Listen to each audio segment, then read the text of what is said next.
o conectezi pe Sanda și ne spui, îi cere acceptul să lucrăm cu ea și pentru ea și ne spui cum o percepi pe Sanda.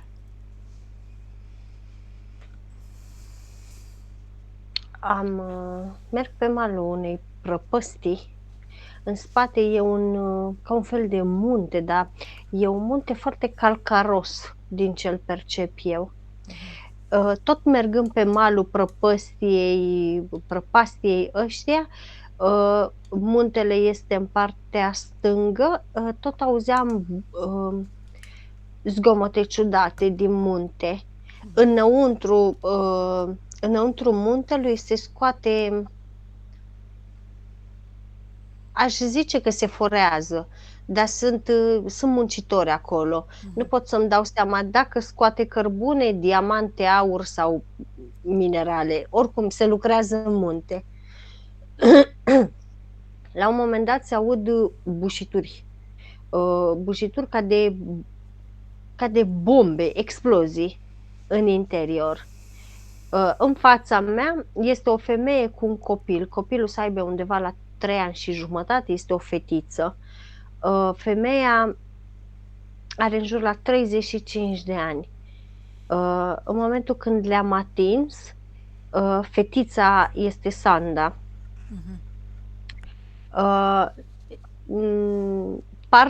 Amândouă au părut să-mi simt atingerea, dar parcă la un moment dat se îndepărtează vreo 70 metri în fața mea.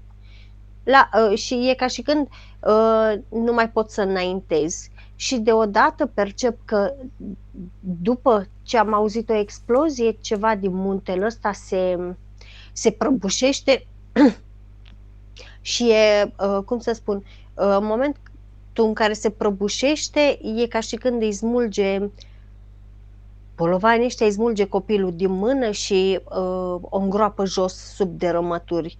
Dar în momentul ăla percep mama ca și când a înghețat, ca și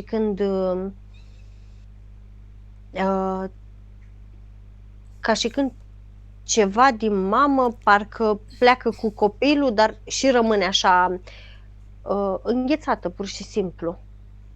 Spiritul îmi spune că durerea mamei pentru pierderea copilului este atât de mare încât pur și simplu a înghețat la propriu. Dar jos, ducându-mă după Sanda, percep că deși este destul de strivită, încă inima ei încă bate. Ușor, firav, dar încă conștientizează. Vezi mai departe ce s-a întâmplat cu ea. Cu cine? Cu Sanda. Cu fata? Pe o parte rămâne aici. Îi rămâne și suflet acolo? Da, e ca și când retrăiește la infinit senzația asta de parcă are o greutate peste ea, parcă îi bate inima greu, parcă retrăiește și în momentul ăsta senzația, deși s-a întâmplat în urmă cu vreo 4 vieți chestia asta.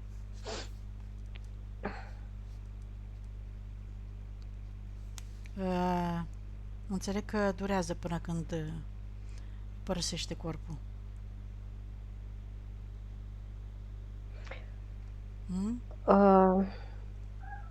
Suferința adică e destul de mare, șocul, adică... Dar e ca și când nu-l părăsește, o mică parte părăsește corpul. În mare parte rămâne acolo, zici? Da. Nu doar o părticică. Deci invers. Nu. Exact, Iese o parte mică și rămâne o parte mare. Exact. Am înțeles.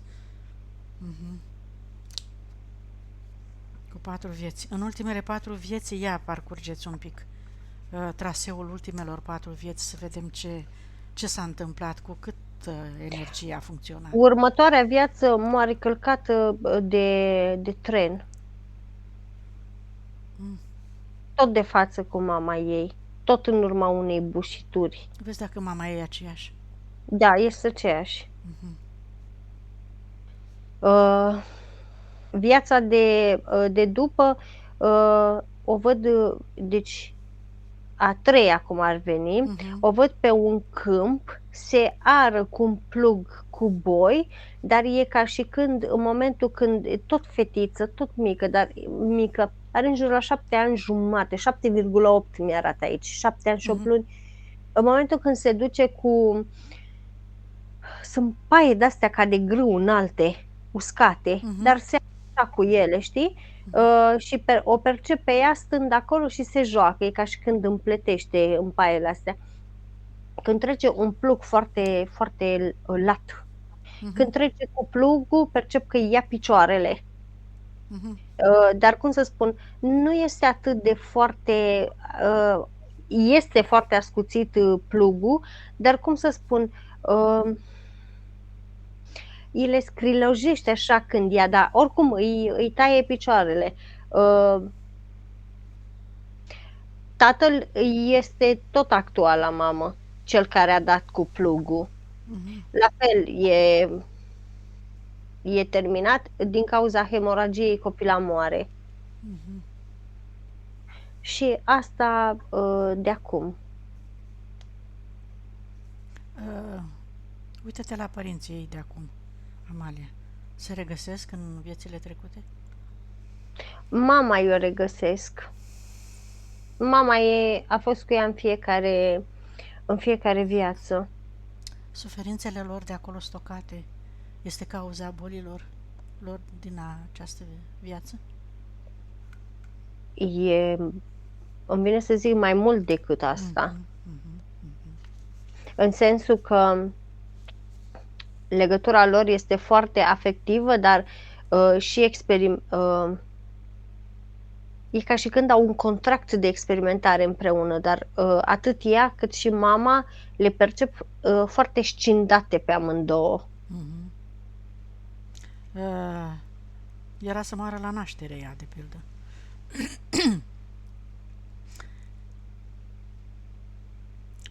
Acum în viața asta. Și încă o dată ațipind la volan. Se pare Da, că... dar n-a fost în preajma mamei ca să se întâmple lucrul ăsta. Nu. S-a încercat o schimbare a Mhm. experimentelor. O schimbare, dar tot conform se pare unui program asemănător. Conform contractelor, ar trebui Contractului să moară în asemănător. preajma mamei ei. Mhm. E valabil contractul și astăzi, vom vedea. Este Am înțeles. Câtă energia sufletului are ea acum, Amalia? 41. Mhm. Mm. Din ce percep, mama Mai mama are scăzută? undeva în jur de 18. Așa a fost toată viața? Mama? A trăit A, cu proporția asta de de energie? fiecare dată când s-a încărcat, ținând cont că ea are foarte multe morți în perioada copilăriei ei, mama de fiecare a venit oarecum încărcată, dar, cum să spun, din cauza atașamentului, a durerii, a emoțiilor excesive să-și vadă copilul murind, plus memoria celulară care deja avea întipărite morțile Amintirile și copilului, suferințele, da? e ca și când imediat, n-aș zice că mama ei experimentează prea mult acum, aș zice doar că se învârte în virtutea inerției, așa îmi vine să spun. Da, logic. Dar în astral sunt una lângă cealaltă. Da, s-au atras pe emoțiile trecute. Și le leagă și contractul. Da, conform contractului. Hai să vedem contractele. Ne pregătim ca să chemăm toate entitățile. Sanda, vrei să știi care este cauza tuturor suferințelor din ultimele vieți și poate că nu numai? Așa că te rog să chemi în gândul tău toate entitățile cu toate contractele pe care le-ai încheiat alături de ei în defavoarea ta, păcălită, în necunoștință de cauză, prin uitare și așa mai departe. Acum, că ai înțeles, chem toate entitățile cu toate contractele, punctele, subpunctele, copiile, hologramele, amprentele, absolut toate înțelegerile verbale sau sub orice altă formă să vină acum în fața voastră la chemarea noastră. Cât număr până la 3. 1, 2, 3. Acum. absolut toate se prezintă în fața noastră. Belzebut, Iahve, primul om,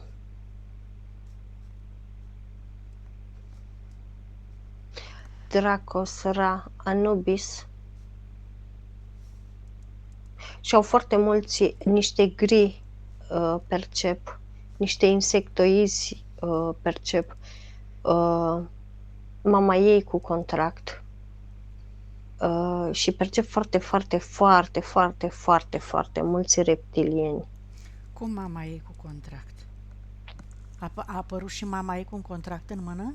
Mama ei era acolo deja. Mama ei nu plecase, doar a scos contractul.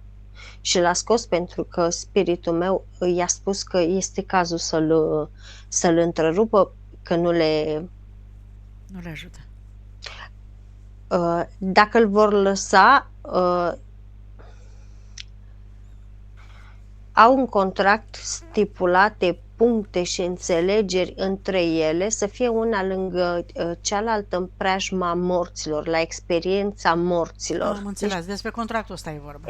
Exact, Okay. Nu le mai este benefic, pentru că dacă mama va trăi iar durerea de a-și vedea fiica murind, e ca și când se scindează definitiv cu posibilitate foarte grea de recuperare a ei. Ok. Bine. Foarte clar. Așa că facem un foc purificator. Nu, înainte de asta spune-ne. Primul om are pe blesteme, pe jurăminte și pe fidelitate, are cu Belzebut, pe îngenunchiere, pe ceartă, pe invidie și pe ură cu Iahve, și ăștilalți durere trupească, durere sufletească, durere emotivă cu primul om și contractul de ședere în Matrix, pe tortură, pe traumă, pe obsesie, pe oboseală, pe saturație, pe ineficiență, insuficiență cu ăștilalți. Are cu gri, dar cum să spun, gri în colaborare cu reptilienii și cu insectoizii, are contracte, înțelegeri, permisiuni pe prelevare ADN de la ea, pe acceptare de a se experimenta pe ea în beneficiu umanilor și pe incubator. În beneficiu umanilor? Pe acceptarea de a incuba hibrizi. În beneficiu oamenilor, ai zis? Da, e păcăleală. Vreau să clarificăm. Da. Să nu creadă lumea că ei lucrează în favoarea noastră. Da, e păcăleală. Ei scriu acolo că pentru noi, că o fac pentru noi, dar de fapt pentru ei fac toate experimentele. Bineînțeles. Se știe lucrul ăsta. Scuze. Da. Bun. Ce mai e? Mai vezi ceva sau astea sunt toate obiectivele lor? Astea sunt principalele puncte de urmărire, de blocare, de lipsă de încurajare, de lipsă de etică, de îndoială. Nu mai văd. Bine. Îți imaginezi să dai un foc purificator lângă tine și dai comandă ca toate aceste contracte să ardă acum în focul purificator pentru totdeauna, pentru că dorești să-ți recuperezi puterea, dorești să renunți la colaborarea cu ei și le comanzi pentru că sunt în câmpul tău și tu ești șeful tău, tu conduci, cuvântul tău este lege în corpul tău și acum comanzi ca toate aceste contracte să le arunce în focul purificator acum pentru totdeauna. 1, 2, 3 și vizualizezi cum toate aceste contracte ard din scoarță în scoarță acum pentru totdeauna. Absolut toate.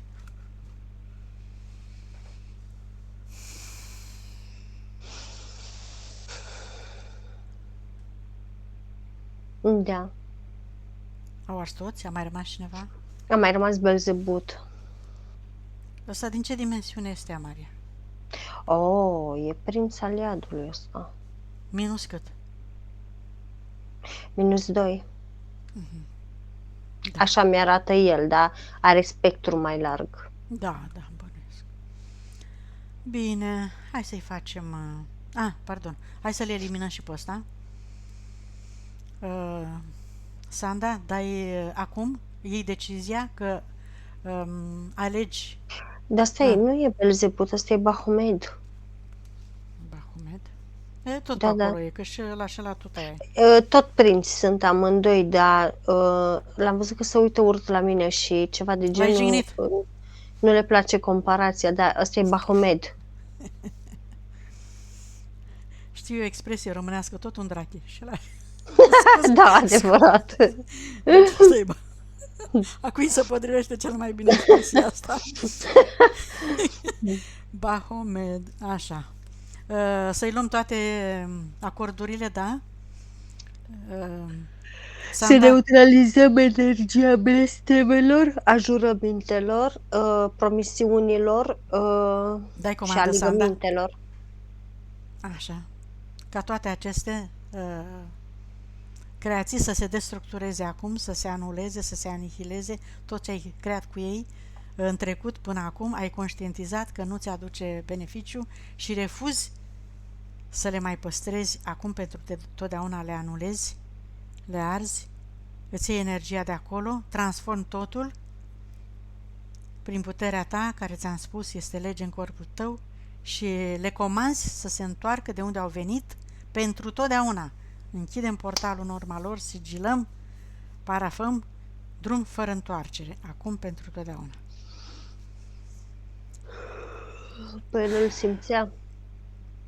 Pe el l-a simțit foarte mult în certurile ei cu cunoscuții, prin casă, undele alea de aer care le simțea, deși nu avea de unde să fie curent, obiectele acelea mutate, foarte multe, și pisicile au preluat foarte multe experiențe de boală de ale ei.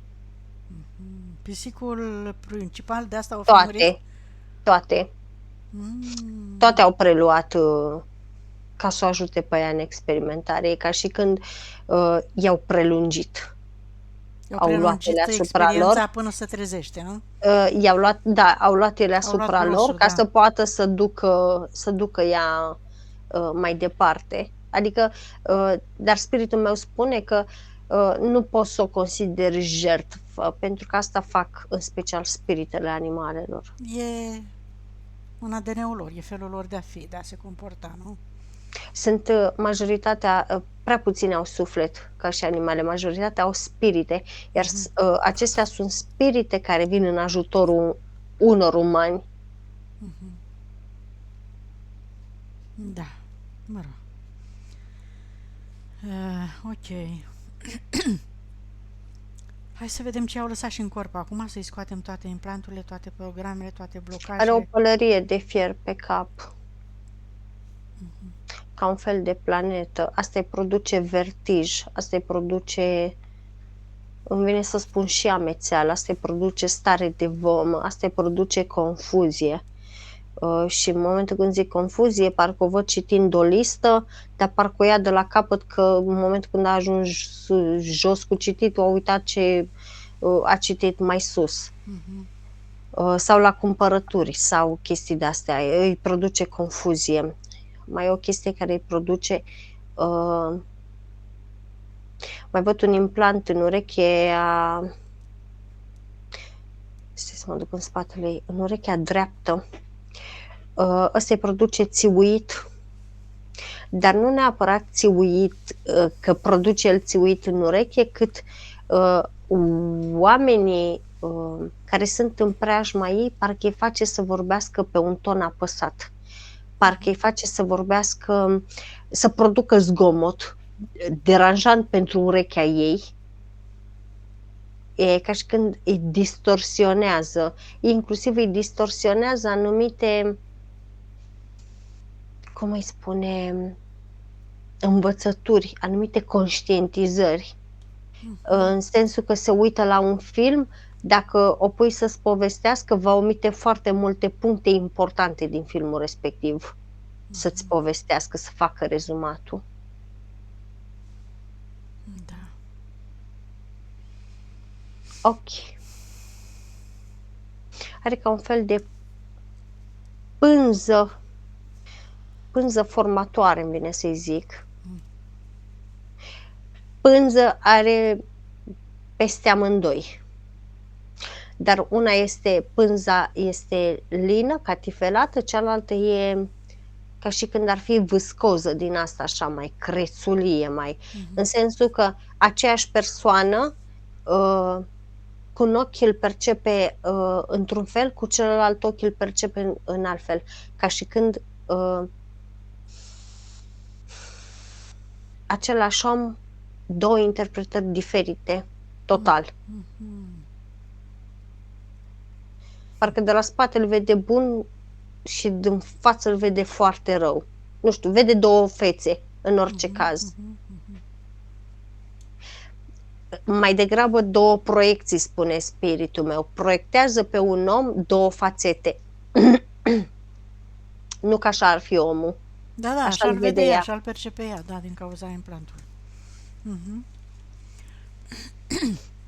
Are o chestie cu scrâșnitul din dinți, parcă. Dacă nu scrâșnește din dinți, sigur, ai văzut oamenii ăia care își țin maxilarul închis și se vede totuși mișcându-se? Da, da, da. Așa o văd pe ea. Are o chestie cu... a avut fractură de mandibulă în viața respectivă. Și de atunci parcă a rămas cu gura, când se supără și vrea să spună ceva, parcă îi se încleștează mandibula. Și ea vrea să spună, adică se forțează să-și miște mandibula, dar nu poate. Chestia asta cu timpul i-ar fi adus blocarea maxilarului.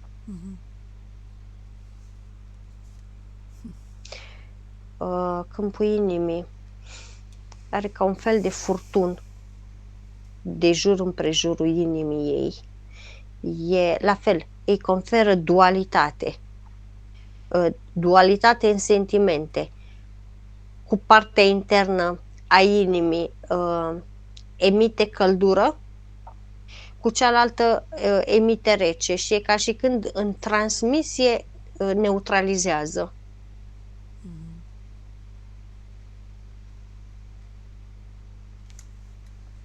Scoatem tot, ardem în focul purificator orice implant. 3 fetuși în câmpul ei, pe spate,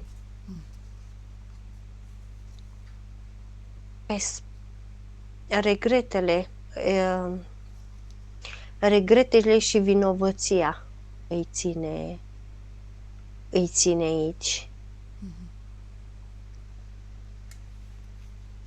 Poate să scoată vinovăția și regretele acum, să o destructureze și să elimine, să elibereze, Da. ca să plece acolo unde este locul pentru binele lor suprem, un portal sau orice. O fată și 2 băieți.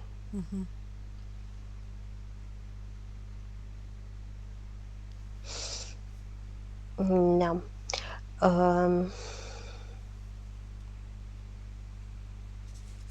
Mai departe, ce mai are? Foarte hibridată. A fost destul de hibridată cu reptilieni. N-au reușit. Tocmai de aceea ei tot pompau în continuare. Făceau experimente permanente? Da, tot timpul. În fizic simțea, pentru că se trezea din somn foarte, ca bătută, îmi vine să spun, foarte obosită, cu dureri. Nu o transportau în altă parte, toate chestiile astea se făceau în pat în timpul somnului pe ea. Dezechilibru mare, chakra rădăcină, chakra sacrală, chakra gâtului, aș zice și chakra plexului solar, dar nu prea o încadrez la dezechilibru, e doar puțin deplasată.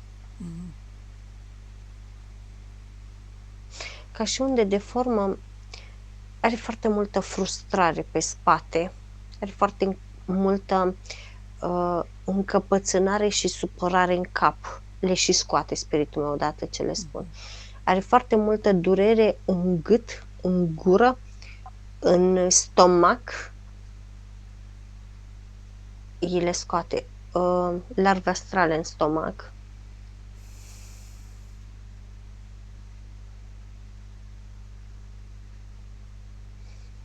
Instabilitate multă în picioare. Sub picioare ca un fel de grătar din ăsta, grătar pe care facem noi grătar. Exact așa. Are papuși din grătare de-astea. Asta îi provoacă câteodată durerea oaselor pe picioare și a călcâielor. N-aș zice că are picioarele prea calde tot timpul. Îi percep niște cicatrici pe picioare.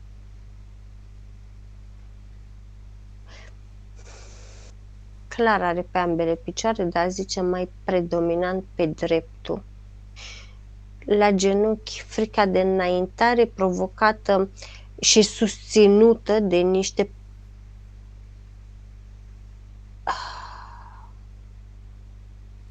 furnici.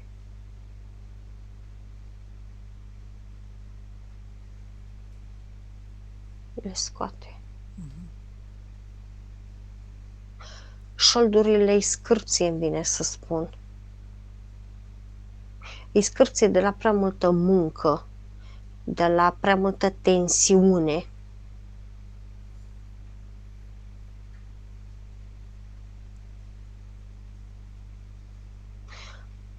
În inimă foarte multă ură. Neiubire și autosabotaj foarte mult în pancreas și în bilă. Meridianul stomacului înfundat. Meridianul rinichilor înfundat.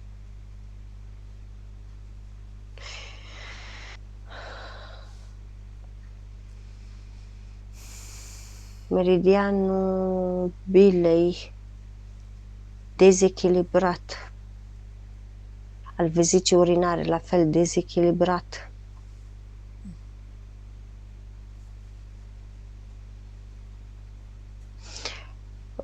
Centrii degetelor, ăștia ai palmelor sunt ok, centrii degetelor sunt negri, zici că au tăciune pe ei. Sunt înfundați la greu.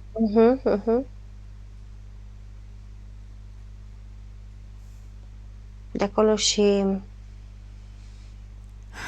disconfortul care îl simțea la unghii sau la pielițe și înțepături. Neputința, îndoiala, rezistența la schimbare și frica de viață îi le scoate de peste tot. Sacrificiul și jertfa, la fel, îi le scoate de peste tot și mi îmbarează. Și a apărut și spiritul ei. Iată, i-a crescut deja frecvența. Hai să scoată și tristețea. Nu știu dacă ai zis tristețea, dar... N-am zis tristețea și nevoia de sacrificiu din spate. Da.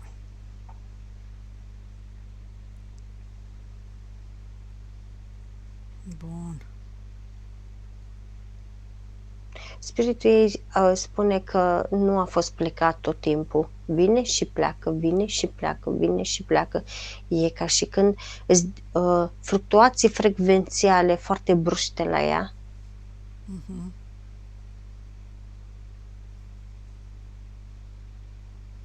Da. Amintirile din subconștient coborau. A avut niște lecții frumoase, spune spiritul ei cu tristețe. frumoase, dar grele unele, mult prea grele, mult Toate prea grele. dure. Toate grele? Mhm. Mai le spunem frumoase la astea? Da. Așa le văd ei, frumoase. Nu ca pământenii. Dragi de ei, că sunt de inteligenți.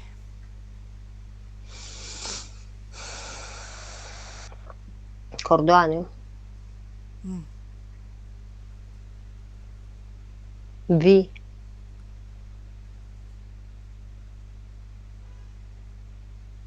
Chemăm persoanele. Stai, cu linii de potențial de suferință, Amalia. Scuze. Ai terminat cu scanarea, înțeleg. Da, mi-a barat. Nu mai ți-a îmi dă parat voie. tot. Bun.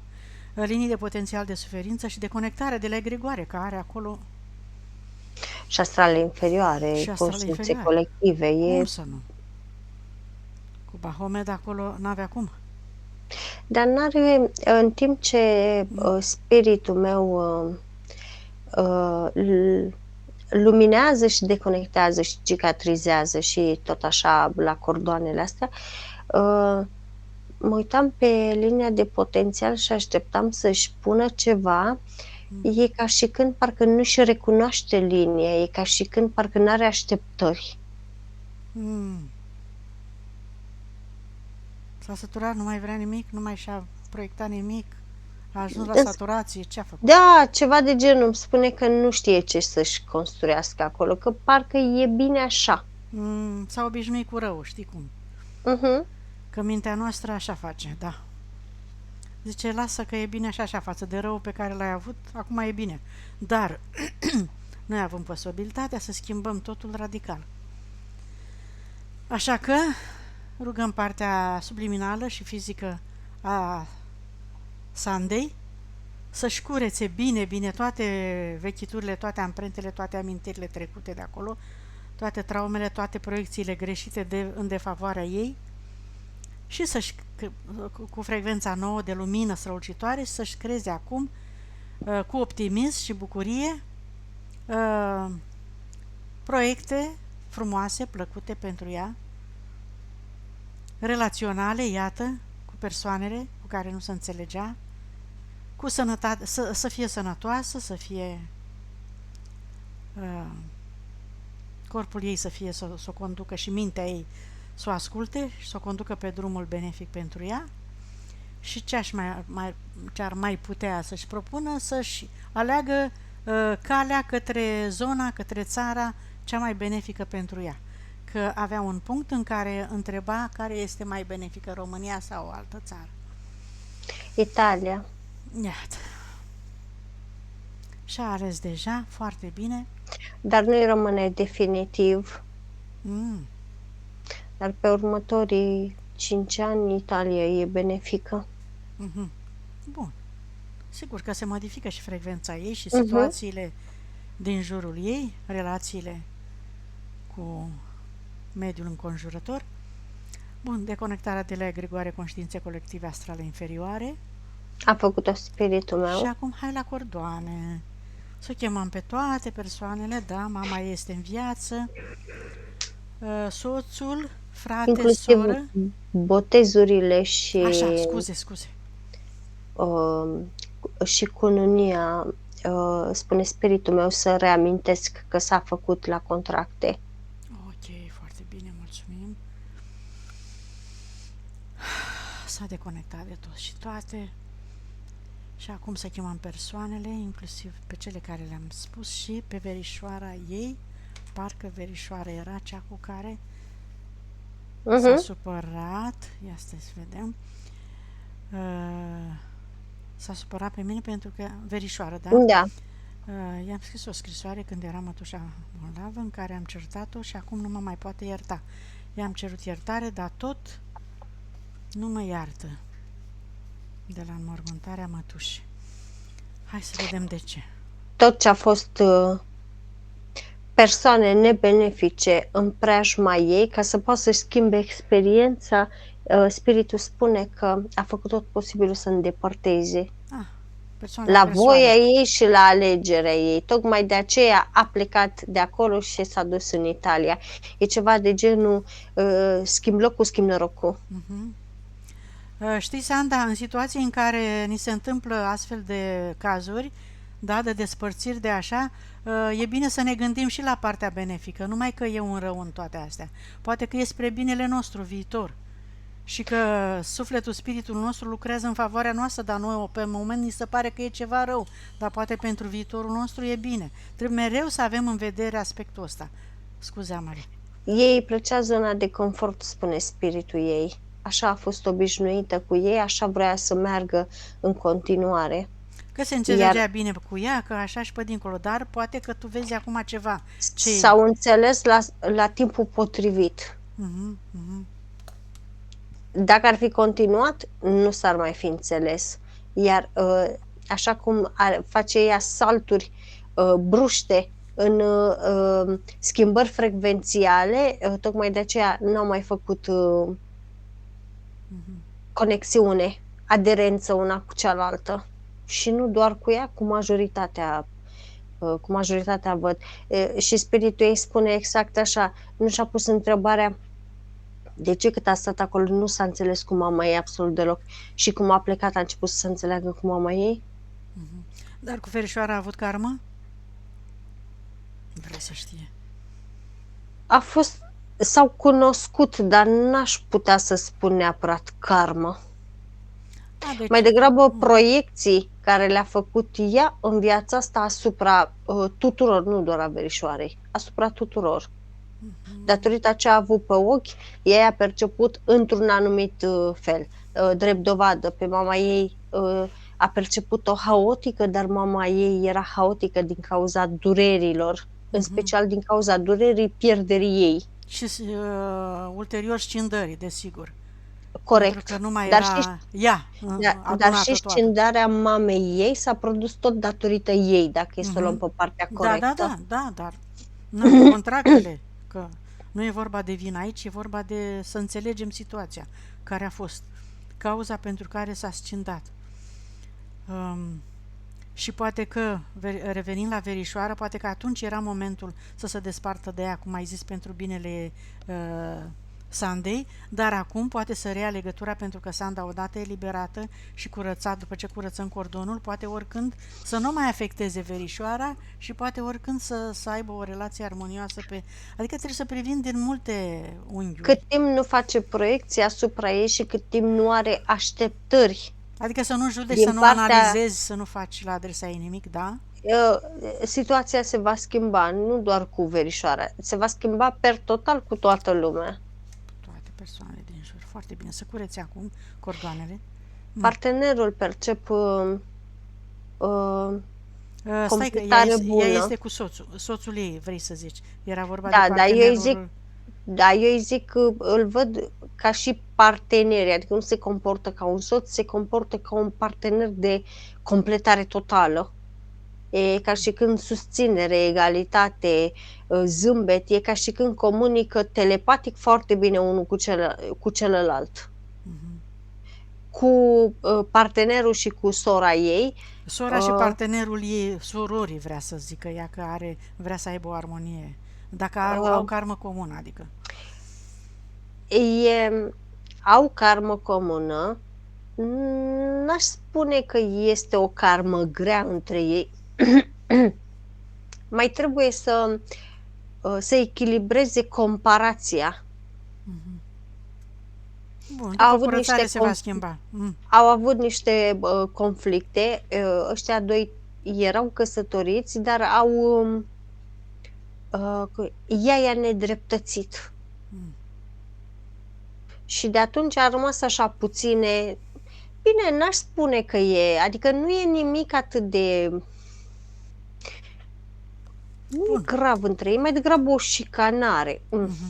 Mai vrea să curețești cu nepotul și cu soția lui și copilul lor, în mod deosebit. Pentru că iubește foarte mult și vrea să știe. Fratele și soara, da. Încep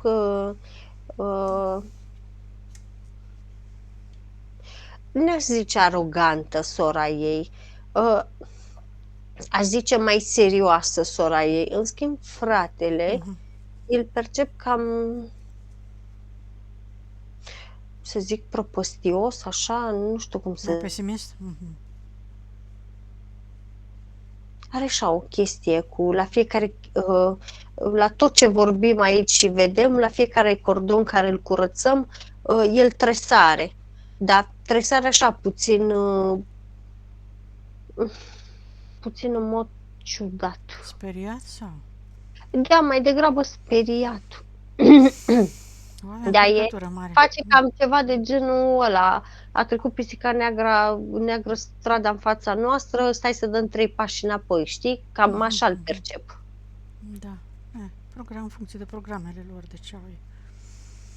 Contracte Și da, așa mai a departe. venit și contele, Așa, și contele de... Așa? e o completare, cum să spun, nu e o completare. Uh, Are cordon cu el, Mhm. nu este karmic, este adus fix pentru schimbarea bună de care ea avea nevoie. Da. Corect. Avea nevoie Adică de așa e ca ceva. și când i s-au oferit oameni și situații și sincronicități cât să-i facă cărarea lină, spune Să spiritul se simtă ei. și ea mai bine, Mhm. mai fericită, măcar acum la finalul tuturor necazurilor. Da, așa l-am perceput, cu o energie înaltă, cu o bunătate aparte. Da, îl percep milos. Mhm. Este puțin... duce lipsă Afecțiune. de afecțiune, da. Duce lipsă de comunicare, de prietenie, comunicare, cocolășeală, da, de de exact, prietenie, de mângâiere, da, exact. sufletească, da. Mhm. Exact la asta m-am gândit când mi-a povestit de el. Spiritul ei îi spune că dacă simte să-și arate recunoștința față de el prin a-i găti Mhm. anumite Ce-i place? prăjituri, mâncăruri, să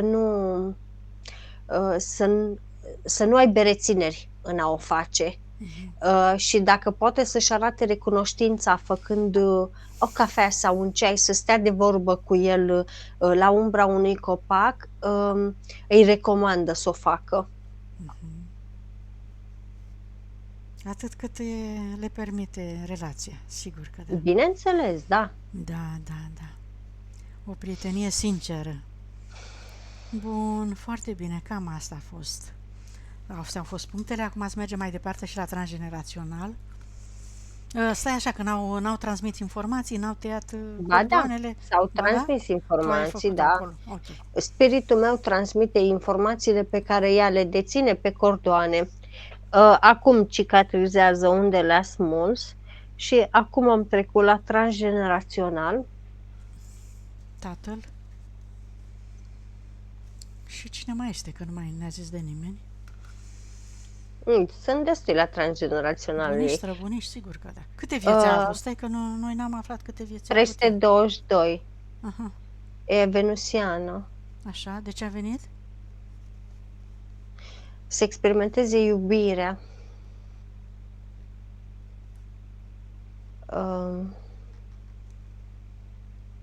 Tatăl. Da.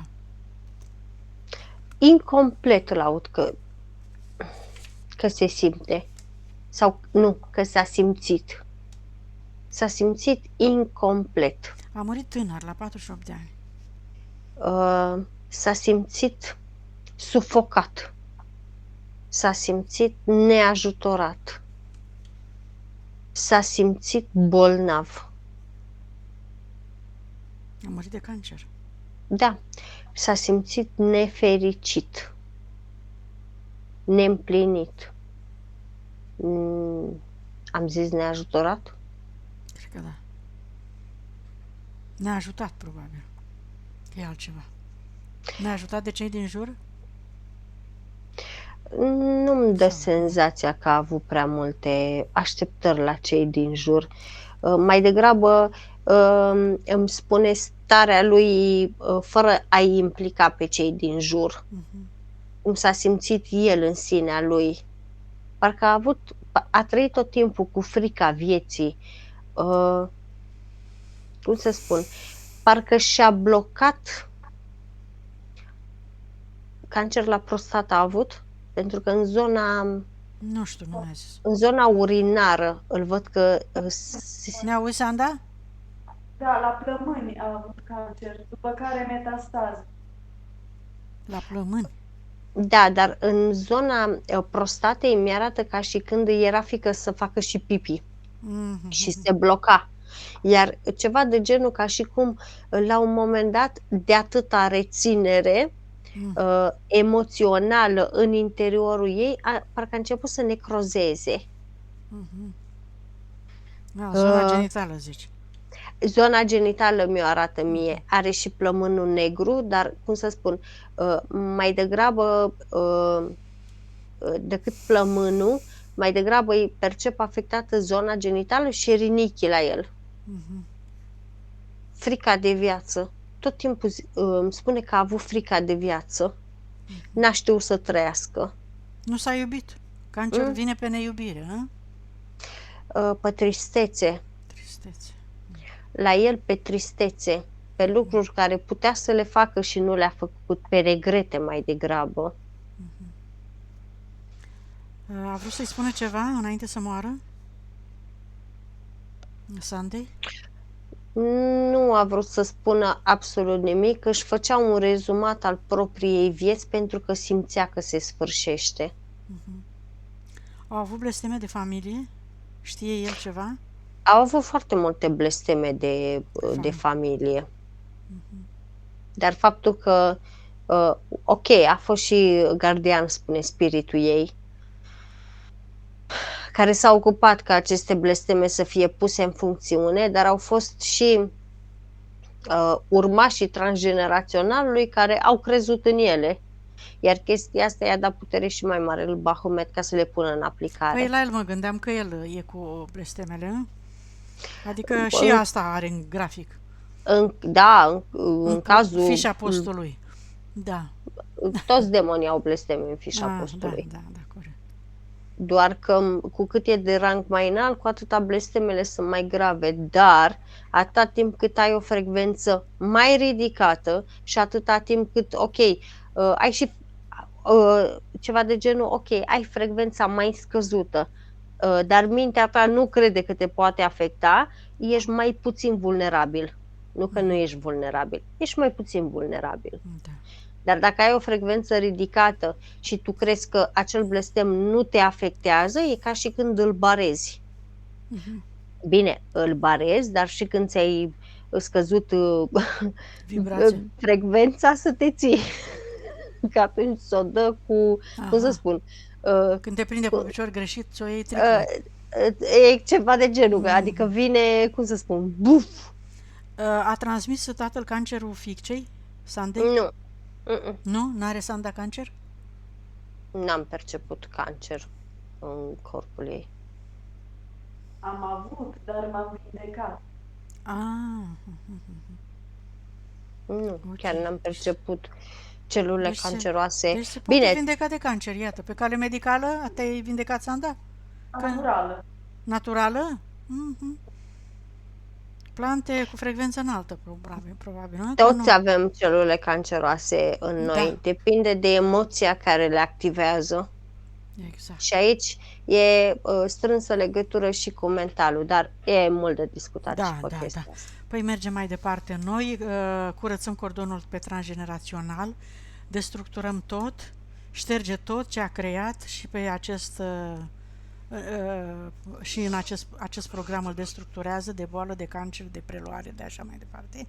Scoate tot, elimină, curăță și recuperează toată energia, transmite informații, să-și caute în adânc în sufletul lor puterile, toate valorile și să-și cheme spiritul toți ca să experimenteze de acum doar alături de spiritul lor. Și smulgeți cordoanele, te eliberezi de tot și de toate, îi eliberezi și te eliberezi. Ai încredere în ei că se descurcă fără să le mai poți de grijă și te-ai eliberat și tu acum pentru totdeauna de tot și toate. Ți-ai recuperat totul și să-i chemăm spiritul să-l simtă, să-l percepi, Sanda. Te rog să-l chemi, să-l rogi să te atingă pe corp și spune-i, ca de obicei, ce spunem în astfel de situație, că ai încredere în el, că dorești să rămână cu tine, să te inspire, să te susțină, că îl iubești și e singurul care te iubește și te poate ajuta de acum încolo să nu te mai conectezi cu alte lumi parazitare de acum, să te susțină, să te inspire și spune-mi dacă îl percepi. Spune-i să te atingă undeva pe corp. L-am perceput deja înainte de a vorbi, de a-mi spune să-l chem. Deja el și-a făcut prezența în pieptul meu la simț. Super, foarte bine. Deci l-ai perceput, da? Da. Bine, acum hai să facem conexiunea cu energia pură a Pământului, Sanda. Îți imaginezi din centrul tălpilor tale două fascicule de energie puternice, strălucitoare, care cresc, se adâncesc până în centrul Pământului, unde întâlnești sfera de energie pură a Pământului, strălucitoare, luminoasă, cu care te conectezi acum cu iubire și recunoștință, atâta timp cât experimentezi pe Pământ. După aceea îți propui acum că te deconectezi pentru a fi liberă. Dar acum ești un canal de energie între Pământ și centrul capului tău. Și centrul Pământului, această sferă, și te încarci și umpli toate celulele tale, toate câmpurile tale cu această frecvență de putere, de încredere în tine, de stabilitate pe toate planurile, inclusiv material, financiar, emoțional. Și din centrul capului tău, un alt fascicul de energie se ridică și caută frecvența sursei și conștiinței universale, de unde ai venit pentru prima oară ca suflet și spirit, și cauți matricea originală, Sanda, cu toate valorile, capacitățile, calitățile tale, puterea ta, iubirea adevărată, infinită, capacitatea de a-ți înmulți permanent, de a-ți crește energia până la 100% în orice situație ai fi, când te conectezi cu sursa, îți recuperezi energia sufletului 100%. Îți propui acum așa ceva să faci. Și te întorci înapoi, te unești cu energia sufletului tău, care deja se recuperase, accepti și integrezi energia masculină și energia feminină, activezi memoriile și puterea inimii, acum pentru totdeauna.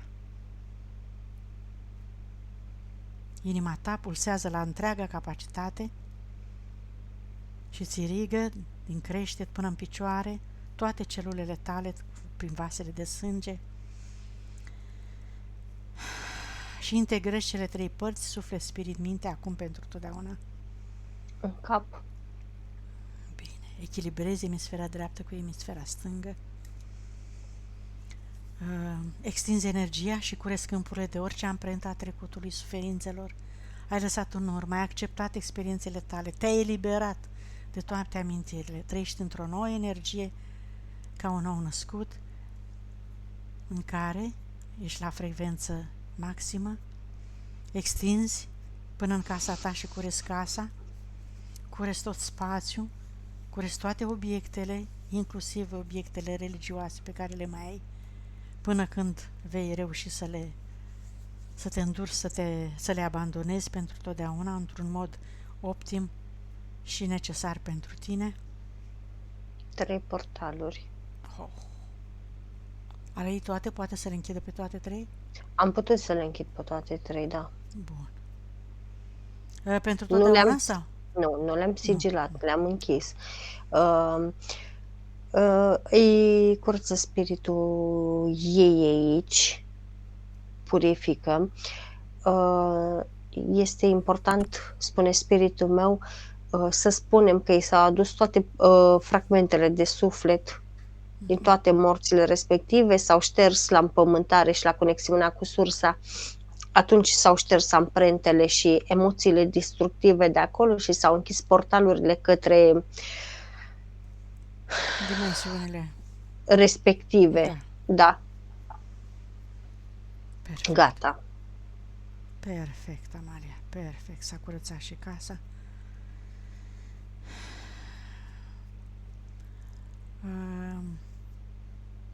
Bun, partea ei de casă, nu? Partea ei de energie, obiectele ei. 3/4 din casă s-a curățat perfect. Bun, și acolo unde lucrează? S-a curățat și locurile unde își desfășoară activitatea peste tot, inclusiv prin magazinele pe unde merge. Perfect, drumurile ei.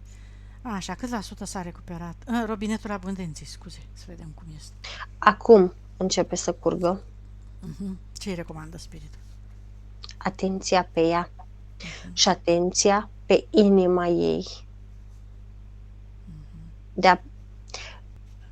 Atenția pe ea pentru că acum i s-au deschis canalele și acum va putea să perceapă oarecum realitatea așa cum este ea.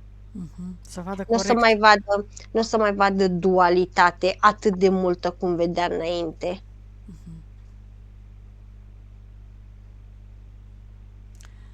Da, să-și mai propună și relația cu soțul să se îmbunătățească, pentru că asta scrie aici.